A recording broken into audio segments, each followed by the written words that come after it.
I didn't notice the handprint at first. That was the most terrifying part. It wasn't glowing. It wasn't dripping. It didn't jump out like something from a cheap horror movie.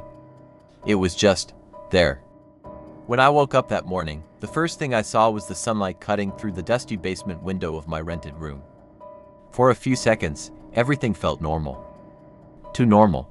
My body was sore from another sleepless night, but at least nothing was moving in the shadows. No laughter. No bouncing ball. I almost believed I had survived. Then I sat up. Right there on the white painted concrete wall, across from my bed, was a handprint. A child's hand. 5 fingers. Too small to belong to an adult. The palm pressed flat, fingers spread unnaturally wide, as if whoever made it had leaned their entire weight into the wall. And it was red. Not bright. Not fresh. Dark. Dried. Like blood that had soaked in and refused to fade. I froze. My heart didn't race. It dropped. Because I knew something worse than fear had arrived. Recognition. The shape was burned into my memory. I had seen those fingers before, gripping a rubber ball slick with blood, bouncing it patiently across a subway floor that should never have existed. The ball girl, I whispered. The air in the room felt wrong the moment I said it. Thicker. Colder. I didn't touch the handprint. I didn't get closer. I backed away slowly, my bare feet sliding on the concrete floor until my back hit the door. That was when my phone vibrated. A message from Mia. Mia, did you check your room yet? I stared at the screen, my fingers trembling. Evan, there's a handprint on my wall. The typing dots appeared immediately, then disappeared. Then the phone rang. I answered without thinking. Don't move, Mia said. Her voice was tight, controlled, but I could hear the panic underneath. Don't touch it. Don't wipe it. Don't even breathe on it. How do you know? I asked. There was a pause. Because I have one too. That was when the fear finally caught up to me. Mia told me to meet her outside. Somewhere public. Somewhere bright. I didn't even pack a bag. I grabbed my jacket and ran. The city above ground looked alive. People walking. Cars honking. Coffee shops opening. Normal life continuing as if nothing was wrong. That made it worse. We met at a small breakfast place near campus. When I saw Mia, I almost didn't recognize her. Her skin looked gray, like she hadn't seen sunlight in days. She kept glancing over her shoulder, her hands clenched around a paper cup of coffee she hadn't touched. Show me, she said. I took out my phone and showed her the photo I had snapped before leaving. The handprint against my wall. Mia swallowed hard and turned her phone toward me. Her photo was worse, the same hand, but pressed into her dorm room door, from the inside. She followed us, Mia whispered, not just from the train, not just from the tunnel. She followed us home. I remembered old Z's warning, his dry voice, his refusal to look back. Once she knows your path.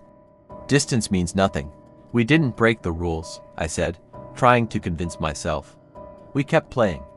We didn't run. Mia shook her head. That's not the rule you broke. She leaned closer. You made a promise. My stomach twisted. On the train, in the dark, when the ball girl had whispered that she was bored, I had tried to calm her. Tried to negotiate. I had told her I would come back and play again. I never said when. She decided for me. We didn't have many options left. By noon, Mia had already contacted old Z. He didn't answer his phone. That alone told us how bad things were. We went to the station anyway. In daylight, the place looked harmless. Clean. Boring. A normal subway stop filled with commuters and ads for fast food and phone plans. But old Z wasn't in the booth. The gate he usually unlocked for us was sealed shut. Taped across it was a handwritten notice. Staff reassignment, temporary. Mia touched my arm. Evan, she whispered. Look, on the metal frame of the booth, half hidden beneath layers of old stickers and grime, was another mark. A red handprint. This one was smeared, as if someone had tried and failed to wipe it away. That was when we understood. Old Z hadn't disappeared. He had been claimed.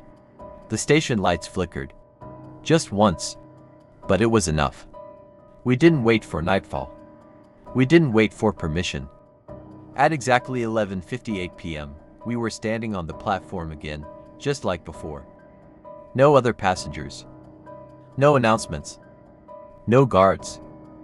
The air down there smelled like rust and cold stone. Then we heard a dot thump dot thump dot thump.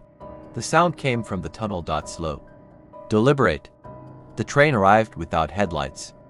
Its doors slid open with that same familiar hiss, breathing out a wave of freezing air. Inside, the car was empty. Too empty. Mia squeezed my hand. "We go together," she said. No matter what, we stepped inside. The doors closed behind us. The lights dimmed. And then the ball rolled into view.